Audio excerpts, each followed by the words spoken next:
નમસ્કાર મિત્રો, પરમ વિચાર પરિવારના તમામ ભાગ્યશાળી અને આધ્યાત્મિક સફરના સાથીઓનું આજની આ અત્યંત વિશેષ, અત્યંત ગુપ્ત અને તમારા જીવનના તમામ દુઃખોનો અંત લાવનારી ચર્ચામાં હાર્દિક સ્વાગત છે. મિત્રો, વર્ષમાં મુખ્યત્વે બે નવરાત્રિ આવે છે. એક આસો માસની અને બીજી ચૈત્ર માસની. આપણે મોટેભાગે આસો નવરાત્રિમાં ગરબા રમીએ છીએ, ઉત્સવ મનાવીએ છીએ.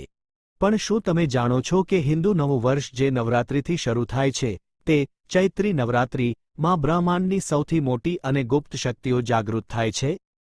તંત્રશાસ્ત્ર અને જ્યોતિષશાસ્ત્રમાં ચૈત્રી નવરાત્રિને સામાન્ય તહેવાર નહીં, પણ સાધનાનો મહાપર્વ કહેવામાં આવ્યો છે. આ એ 9 દિવસ છે જ્યારે બ્રહ્માંડની 9 ગ્રહોની ઊર્જા સીધી પૃથ્વી પર પડે છે. શાંતિથી એક જગ્યાએ બેસી જાવ અને મારી વાતને હૃદયથી સાંભળો.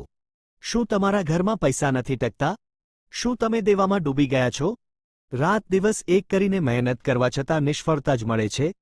અથવા તમને એવું લાગે છે કે કોઈની ભયંકર કાળી નજર, કોઈ વાસ્તુ દોષ કે કોઈ નકારાત્મક શક્તિ તમારા પરિવાર કે તમારા ધંધા પર કુંડળી મારીને બેસી ગઈ છે? જો આવું છે, તો આ ચૈત્રી નવરાત્રિના 9 દિવસ તમારા માટે કોઈ સંજીવની બુટ્ટીથી કમ નથી. આજે હું તમને ચૈત્રી નવરાત્રિમાં કરવાના 7 એવા અત્યંત ગુપ્ત, પ્રચંડ અને ચમત્કારિક ઉપાયો બતાવીશ, જે સીધા માતા દુર્ગાના ચરણો સુધી પહોંચશે. લાલ કિતાબ અને પ્રાચીન તંત્ર ગ્રંથોમાં છુપાયેલા આ ઉપાયો તમારી ગરીબીને જડમૂળથી ઉખાડી ફેંકશે. તો ડાયરી અને પેન લઈ લો અને આ 7 મહાપ્રયોગો એકદમ ધ્યાનથી સાંભળો. પહેલો મહાપ્રયોગ છે અખૂટ ધન અને દેવા મુક્તિ માટેનો પાન અને લવિંગનો ગુપ્ત પ્રયોગ. જો માથા પર દેવું વધી ગયું છે અને આવકના રસ્તા બંધ છે, તો નવરાત્રિના કોઈ પણ દિવસે, ખાસ કરીને આઠમ અથવા નોમના દિવસે આ પ્રયોગ કરો. એક આખું, ખંડિત ન હોય તેવું લીલું નાગરવેલનું પાન લો.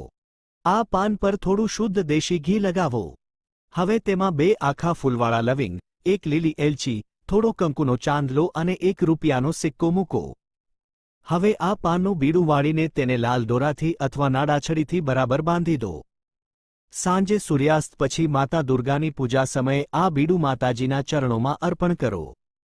મનોમન તમારા દેવા મુક્તિ માટે અને ધન પ્રાપ્તિ માટે માતાજીને આંસુ સાથે પ્રાર્થના કરો. જ્યારે નવરાત્રિ પૂરી થાય અને દશેરાનો દિવસ આવે, ત્યારે આ સિક્કો કાઢીને તમારી તિજોરીમાં કે દુકાનના ગલ્લામાં લાલ કપડામાં બાંધીને મૂકી દો.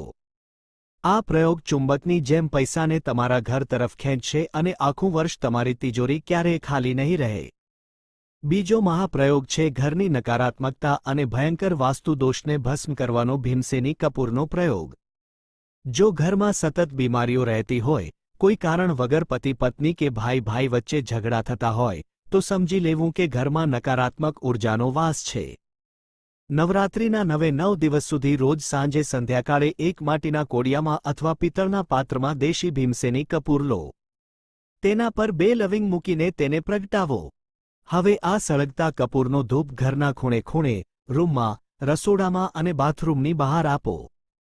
માતા દુર્ગાની જાગૃત શક્તિ અને કપૂરની દિવ્ય સુગંધ ભેગી મળીને ઘરની તમામ નકારાત્મક શક્તિઓ, બીમારીઓ અને દરિદ્રતાને ઘરની બહાર ફેંકી દેશે. 24 કલાકમાં જ તમને ઘરમાં એક અદ્ભુત શાંતિનો અહેસાસ થશે. ત્રીજો અને સૌથી અચૂક પ્રયોગ છે નોકરી, વ્યાપાર અને પ્રમોશન માટેનો પીળી કોડી અને કંકુનો પ્રયોગ. જો તમે કોઈ નવો ધંધો શરૂ કરવા માંગતા હોવ, ધંધો બરાબર ચાલતો ન હોય અથવા નોકરીમાં પ્રમોશન અટક્યું હોય, તો નવરાત્રિના પહેલા કે બીજા દિવસે બજારમાંથી 5 અથવા 7 પીળી કોડી લઈ આવો.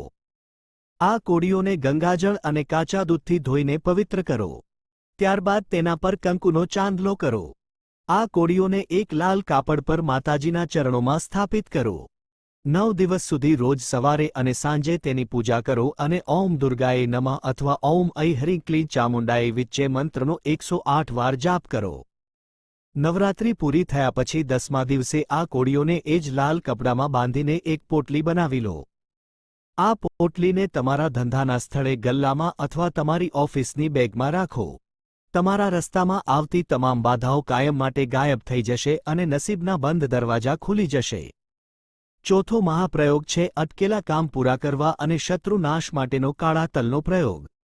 જો તમારા દુશ્મનો વધી ગયા છે, લોકો તમારી ઈર્ષા કરે છે અથવા તમારું કોઈ સરકારી કે પ્રાઇવેટ કામ લાંબા સમયથી અટકેલું છે, તો નવરાત્રિના મંગળવારે અથવા શનિવારે આ પ્રયોગ અચૂક કરો.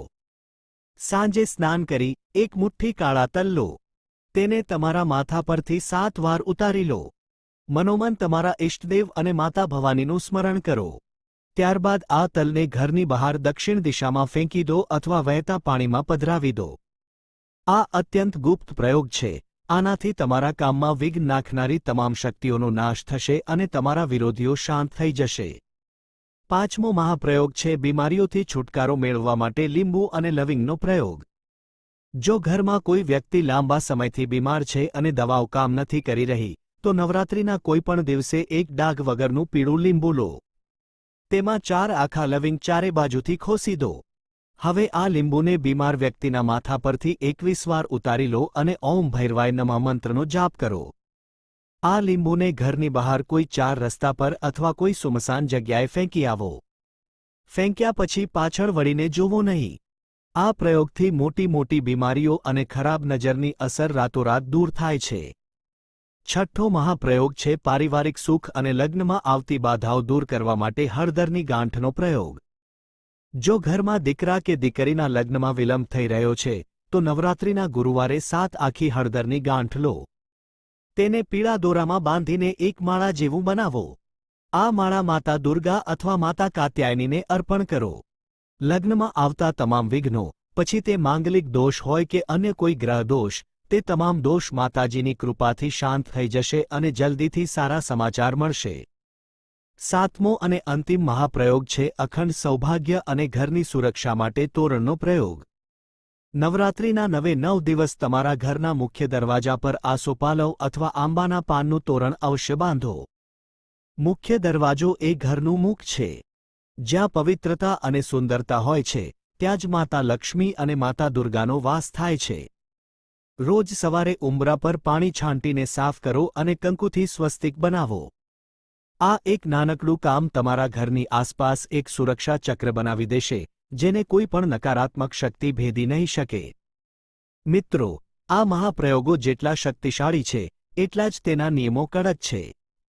નવરાત્રિના આ 9 દિવસો દરમિયાન ઘરમાં લસણ, ડુંગળી, માંસાહાર કે કોઈપણ પ્રકારના વ્યસનનો સંપૂર્ણ ત્યાગ કરવો. ઘરમાં શાંતિ જાળવવી, કોઈનું અપમાન ન કરવું, ખાસ કરીને સ્ત્રીઓનું સન્માન કરવું. કારણ કે જ્યાં સ્ત્રીનું સન્માન નથી થતું, ત્યાં માતા દુર્ગા ક્યારેય પગલાં નથી કરતા. અને સૌથી મોટી વાત, આ ઉપાયો ક્યારેય કોઈને પૂછીને કે દેખાડો કરીને ન કરવા. પૂર્ણ શ્રદ્ધા અને ગુપ્તતાથી કરેલા આ પ્રયોગોનું ફળ 1000 ગણું મળે છે. મિત્રો, ચૈત્રી નવરાત્રિ એ માતાજીને પ્રસન્ન કરવાનો અને તમારા ખરાબ પ્રારબ્ધને બદલવાનો સુવર્ણ અવસર છે. મેં મારો ધર્મ નિભાવ્યો છે તમને સાચો અને પવિત્ર રસ્તો બતાવીને. હવે તમારે તમારો ધર્મ નિભાવવાનો છે આ ઉપાયોને પૂરી શ્રદ્ધાથી અજમાવીને. યાદ રાખજો, ઈશ્વર પણ તેમની જ મદદ કરે છે જે પોતાની મદદ જાતે કરે છે. જો તમને આ વિડીયોમાંથી સાચું માર્ગદર્શન મળ્યું હોય અને તમારા જીવનની કોઈ સમસ્યાનું સમાધાન મળ્યું હોય, તો વિડીયોને એક લાઇક ચોક્કસ આપજો. તમારો એક લાઇક અમારો ઉત્સાહ વધારે છે. કોમેન્ટ બોક્સમાં પૂરી શ્રદ્ધાથી તમારા ઇષ્ટદેવનું નામ અથવા જય માતાદી, જય અંબે કે હર હર મહાદેવ જરૂર લખજો. તમારા વોટ્સએપ ગ્રુપોમાં તમારા સગા સંબંધીઓ સાથે આ વિડીયો શેર કરવાનું ભૂલતા નહીં. કોને ખબર, તમારો એક શેર કોઈ દેવામાં ડૂબેલા કે દુઃખી માણસની જિંદગીમાં અજવાળું પાથરી દે. તેનું સીધું પુણ્ય તમારા ખાતામાં જમા થશે. આવા જ પાવરફુલ, સાચા અને આધ્યાત્મિક વિડીયો માટે આપણી પોતાની ચેનલ પરમ વિચારને અત્યારે જ સબસ્ક્રાઇબ કરો અને બેલ આઇકન દબાવો. ફરી મળીશું એક નવા જ્ઞાન અને નવી ઉર્જા સાથે. ત્યાં સુધી માતાજી તમારા અને તમારા પરિવારની રક્ષા કરે. જય માતાદી, જય શ્રી કૃષ્ણ. હવે